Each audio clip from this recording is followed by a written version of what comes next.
వారం రోజులుగా తూర్పుగోదావరి జిల్లా ప్రజలకి కంటిమీ కునుకు లేకుండా చేసిన పులి ఎట్టకేలకి రాయవరం వద్ద పట్టుబడింది.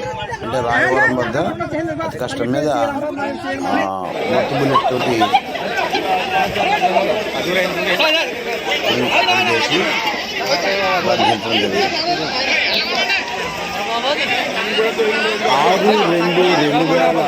6/2/2026 సాయంత్రం రాయవరం వద్ద కోరమాపురం వద్ద ఒక పాకలో ఒక 5 గంటల పాటు ఉన్న పులిని మొత్తానికి అందరూ గుర్తించి రెస్క్యూ టీం పూణే నుంచి అక్కడి నుంచి వచ్చిన రకరకాల రెస్క్యూ టీమ్స్ మొత్తానికి మత్తు బుల్లెట్ తోటి దాన్ని సమస్యలు పడేలా చేసి బంధించి బోన్లో పెట్టి తీసుకెళ్ళడం జరిగింది. కానీ ఎన్నో ఆవులు మాత్రం బాగా ప్రాణాలు పోగొట్టుకున్నాయి.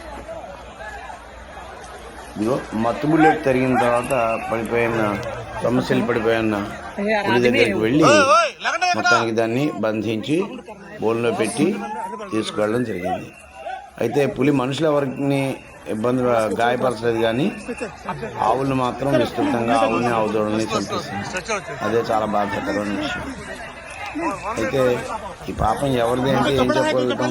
ఎప్పుడైనా రాజ్యంలో పాపం జరిగితే ఆ రాజ్య పాలకులు ఎవరైతే ఉన్నారో వాళ్ళకే ఆ పాపం.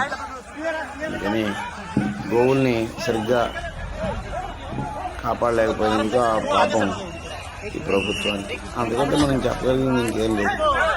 ఏది ఏమైనా చాలా బాధాకరమైన విషయం. పులికి ఆవును ఆహారంగా పెట్టింది ఆ భగవంతుడు. అందుకని ఇంకా వ్యక్తిపరంగా పాపాలంటే పాలకుల మీద తోసేస్తాం.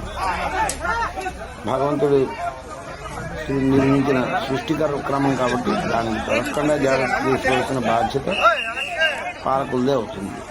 అందువల్ల పాలకుల మీదే ఈ విషయం చెప్పుకుంటుంది. ఆ పులి వచ్చినప్పుడే జాగ్రత్తగా దాన్ని పట్టుకోగలిగితే ఇన్ని అనర్థాలు జరిగి ఉండేవి కాదు, ఇన్ని ఆవుల ప్రాణాలు పోయేవి కాదు. ఎవరు దాన్ని పెద్ద విషయంలో పట్టించుకోవట్లేదు. ఆవులు చనిపోయాయనే విషయం అది చాలా బాధాకరమైన విషయం. ఇన్ని ఆవులు చంపేసిందని మాట్లాడట్లేదు. ప్రాణ నష్టం లేదు అంటున్నారు.